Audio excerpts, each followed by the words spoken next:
I'm just grateful for everything that I do have. I'm grateful for everything I have every day. I'm grateful for that I have a show and have listeners and people out there that are actually interested in what I do. And that's, that's the things that I'm thankful for. I'm thankful for friends and family and, everybody that I know. It's great, and that's the kind of stuff that you got to have, because that's the kind of stuff they can't take away from you.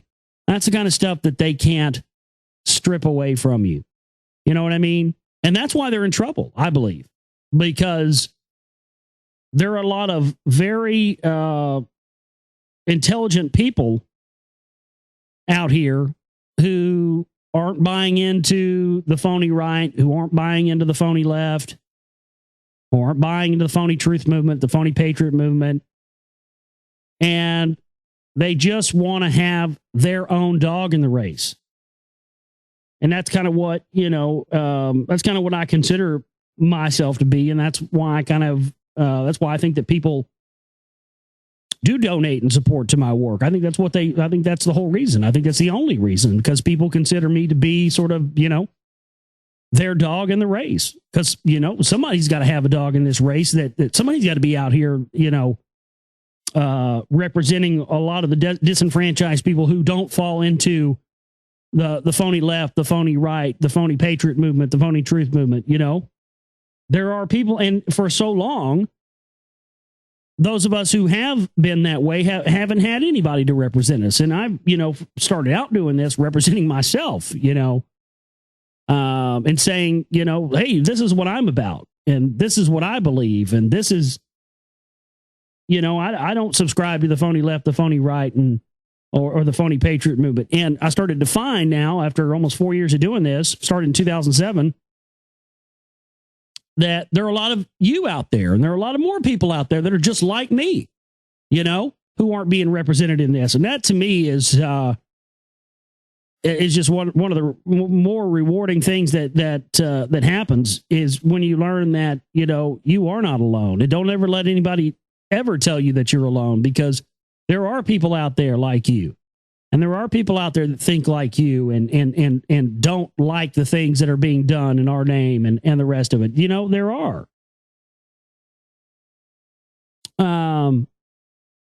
That's the whole thing. And so, that if there weren't, if I'd been doing this for this long and didn't feel that there were people out there that were, of the same mindset I am, I wouldn't still be doing this. But the fact of the matter is, we find new people all the time that are of the same mindset as you and I. We find new people all the time that are that feel the same way we do. And it's just once you turn it on, you can't turn it off. And believe me, the mind control of Alex Jones, and don't think for a second that it ain't mind control, because it is. Because I was involved in it as well. When you're in it, man, you cannot see the forest for the trees at all. And I was the same way. I was one of those people. People used to tell me this and that about Alex Jones, and I just couldn't see it. My mind wouldn't wrap around it. But then once you're clear of that, and sort of the clouds part and the sun shines through, then you can't see any other way out of it. Once you see it, you can't unsee it. That's really the whole thing. And again, I don't have anything against Alex Jones. What I have against the guy is he's parading around acting like he's something that he's not. Living in $1 million home with servants' quarters and a live-in servant. This is fact. Okay? Fact.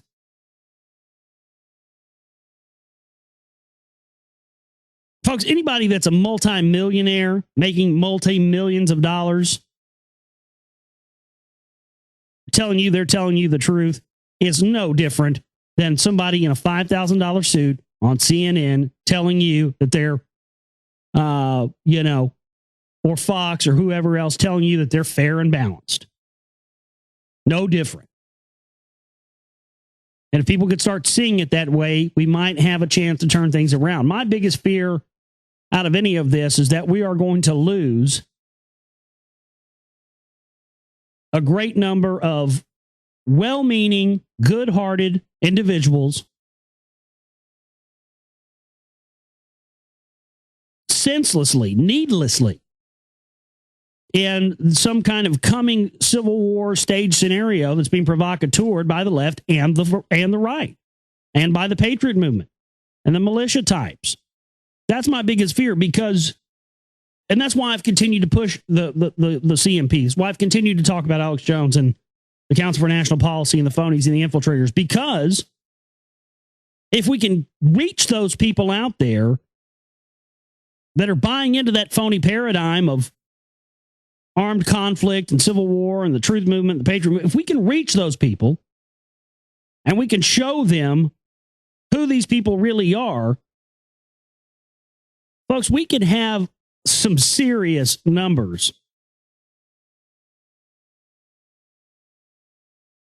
of serious people who really, really could start pushing to get some real change in this world. And that's what we need. And the biggest obstacle standing in our way right now, even more than the mainstream media or the multinational corporations or the military-industrial complex or anything else, is this phony patriot movement, phony truth movement, which at its core is controlled by the very interests and forces that have been name-dropped for years as the proponents of this grand conspiracy. Literally. I mean, literally, folks. The origins of the Council for National Policy lie in the bloodlines, the Merovingians, all the different Illuminati bloodlines, even in the Illuminati itself, through the Jesuit order, the Sovereign Military Order of Malta, the Vatican. My God. Look at it. The people who for years have been appearing to tell you the truth about this grand conspiracy are in fact working with the grand conspirators. That is a fact. And I'm not saying believe me, trust me, anything else. Don't trust anybody. But I'm here to tell you that if you really take this on and you really want to know the truth and you really want to know who's who and what's what, you can. And it lies in your hands, and you have the power and the ability to do this.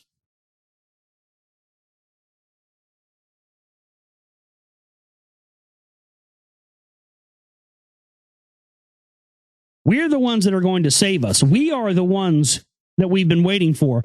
We are the ones that are going to change us. Not some hero on a white steed, not the animus, not the father figure, not Big Daddy,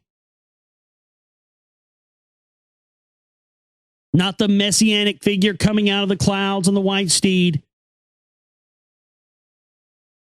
The hero who we have all been waiting for is staring us right now, back at us in the mirror.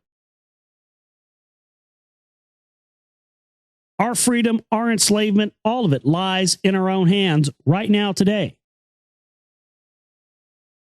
But because we want to fit in, and because we still allow ourselves to be dictated by these lower human emotions, we continue to be enslaved by it. And that's the majority of what's keeping people attached to the truth movement, patriot movement, is because it's this emotional attachment thing. They can't see beyond their own ego. But we have the ability to. And it's high time that people, quit worrying about what other people think about you. If you still were, and you know what? A lot of people say that they don't care what people think about them. Most people are liars. Most people do. I give two shits of a motherfuck what people think about me, and it's pretty apparent. But that's the whole thing, you can't be worried about whether or not somebody's going to like you or dislike you or anything else. I was hated when I first went on air. I was completely hated. I still had listeners. If I wouldn't have had listeners, I wouldn't still be here doing this now probably, but I still had listeners. I've been on AM, FM stations. I gave all of that up so I could be here on my own network, uncensored, commercial free. Because, I mean, when I was on all these other networks, all these other networks I was on, I figured out after a while, which I didn't know this at first, they were making money off of me and making money off of my show from, sponsors on the networks that I was forced to plug. Almost every network I've ever been on, it was implied that, hey, it would be nice and we would appreciate it if you, could plug the sponsors or promote this or that and the other. Did I ever get any money for that to further my work? No, never, ever. And that's one of the reasons why, well, not to mention the fact that it would require me to be even more attached to this goddamn computer than I already am. But that's the reason why I don't add more shows and live shows and let other people do shows on this network, because I'd rather just see people start their own platforms and do it on their own, because I would never want anybody to think that, that I was benefiting from their talents or whatever else. Because I'll tell you this, it's a fact. It happens. And it happened to me. I mean, I was sitting over there on Oracle, doing 4 hours of radio a day and a weekend show. And some of the other hosts and people over there used to give me shit when I would ask for donations for my work, even though I'm sitting here doing a show with commercial breaks with sponsors between my show, of which I was not seeing a dime. It's like, it's one thing to do all of this for free. It's completely another when somebody else is making money off of you while you're still doing it for free. And that pretty much describes my experiences with being on every other radio network I've ever been on. And I've been on just about all of them, except the Jew Gold Communications Radio Network. That's about the only one I haven't been on. In fact, Jack Blow was going to let me host his show back when he was on over there, and I got a personal call from Ted. I want my Jew Gold, I want my Lucky Charms Anderson over there, saying that I wasn't allowed to be on his network, even though I didn't ever say anything negative about him. He said, "Oh, Lee Rogers said something about it." I said, "Well, am I Lee Rogers?" "No, I just don't want you on my network." Because Jack let me come on his show, and I said the CMP, and they didn't like that very much because, of course, all their buddies are in the CMP over there, but they're trying to run their little op now to deflect and dissuade away from it. I love it. It's going to blow up in their face.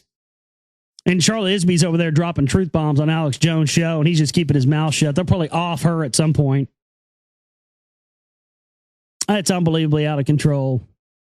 Man, oh man. Anyway, you know what? If you like what we do here, help us out. If there's somebody out there, out in the realm of scope that has a bunch of money, if you're well off, you know what? Drop some big coin into this operation. Let me show you what I can do. But either way, we continue on. We soldier on. And truth and enlightenment is the most important thing.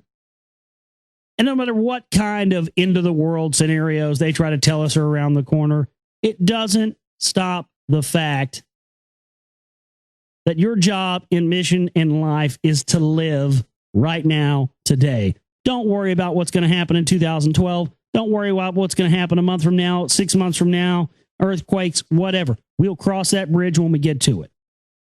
But all those things are designed to draw your energy towards them so that your energy is not going through something positive that you can do for yourself or for the benefit of humankind as a whole. That's what they want. They want your energy on these things that may or may not happen, so that your energy is not focused on the task at hand. And the task at hand right now is trying to awaken more people to the reality of what is going on this planet, and not the reality of the mainstream news, the Patriot Movement, the Truth Movement, Alex Jones, or anybody else tells you, but the truth that you find for yourself when you have the ability to look at the world unadulterated and see it for what it really is. That's what it's about. My name is Josh Reeves. I love each and every one of you. We will see you tomorrow for the broadcast.